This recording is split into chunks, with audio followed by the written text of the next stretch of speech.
Et Axel Kahn nous a rejoint. Bonjour. Bonjour. Médecin, généticien, président aujourd'hui de la Ligue contre le cancer. Alors, des médecins estiment que ce confinement avec sortie autorisée ne sera pas suffisant pour casser l'épidémie. Est-ce que vous êtes d'accord avec eux? Tout d'abord, j'espère qu'il sera suffisant. Je suis optimiste. Cela dépend beaucoup des comportements individuels. En effet, il aurait pu y avoir un peu plus de restrictions de tout ce qui est activité à l'intérieur. En revanche, je rappelle qu'il y a très peu de contamination à l'extérieur, donc je ne suis pas d'accord avec ses collègues et confrères qui regrettent qu'il y ait cette possibilité de sortir et de s'aérer. La fermeture des écoles, c'est la décision qui s'imposait selon vous? Malheureusement, on ne pouvait pas faire autrement. C'est-à-dire que c'est difficile, car c'est vrai qu'il y a un risque important d'aggravation des inégalités socio-économiques, mais là, on ne pouvait pas faire autrement. Mais il ne faut pas dire fermeture des écoles, il faut dire les vacances de printemps, les vacances de Pâques, allongées d'une semaine. Qu'est-ce que vous préconisez? En fait, le gouvernement a essayé de nombreuses formules depuis le début de cette pandémie. Sur quoi, selon vous, faudrait-il appuyer pour enrayer véritablement cette pandémie?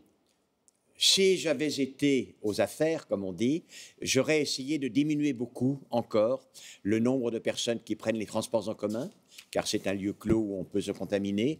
J'aurais essayé vraiment, mais c'est fait avec le télétravail, mais réellement encore de faire un effort pour supprimer toutes les réunions de travail à l'intérieur. Emmanuel Macron a dit hier soir, il veut systématiser le Voilà, télétravail. ça c'est absolument fondamental, ce sont les points qui sont absolument essentiels. Et d'un autre côté, j'aurais plutôt lâché du côté des activités extérieures. Et par exemple, pour ce qui est des commerces non essentiels, qu'il y ait la possibilité de développer des étals à l'extérieur pour vendre à l'extérieur, c'est quelque chose qui me semblera rapidement possible.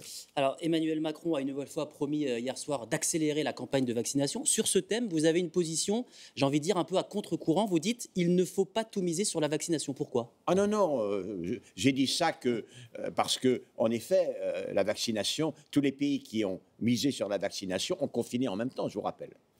Pas les États-Unis qui étaient dans une situation un peu particulière, mais Israël, les grands succès, Israël, la Grande-Bretagne, ont confiné et vacciné. J'ai dit qu'en attendant que la vaccination soit pleinement efficace, il faut effectivement éviter que l'épidémie n'explose. Mais je vous rappelle également qu'au début janvier, on m'a vu absolument partout pour dire la vaccination, une seule solution, la vaccination.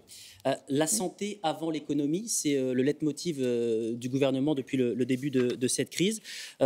C'est également votre position, la santé avant l'économie? C'est un mauvais terme, car s'il n'y a pas la santé, il n'y a pas l'économie. Aucun des pays qui a essayé de privilégier l'économie, on va dire à défaut de la santé, en sacrifiant la santé, pensons au Brésil, pensons à la Suède, ils sont tous dans une situation économique pire que les autres. Ceux qui sont dans la meilleure situation économique, ce sont ceux qui ont privilégié la santé, qui ont éradiqué le virus et dont toutes les activités ont repris à l'heure actuelle. Ça concerne 1,7 milliard de personnes dans le monde. Vous êtes président de la Ligue contre le cancer. D'un mot, quel est l'impact du Covid sur les personnes qui souffrent de cancer aujourd'hui? L'impact de la Covid est considérable. On sait qu'il y aura une surmortalité par cancer dans les 5 ans qui viennent d'au minimum 13 500 personnes.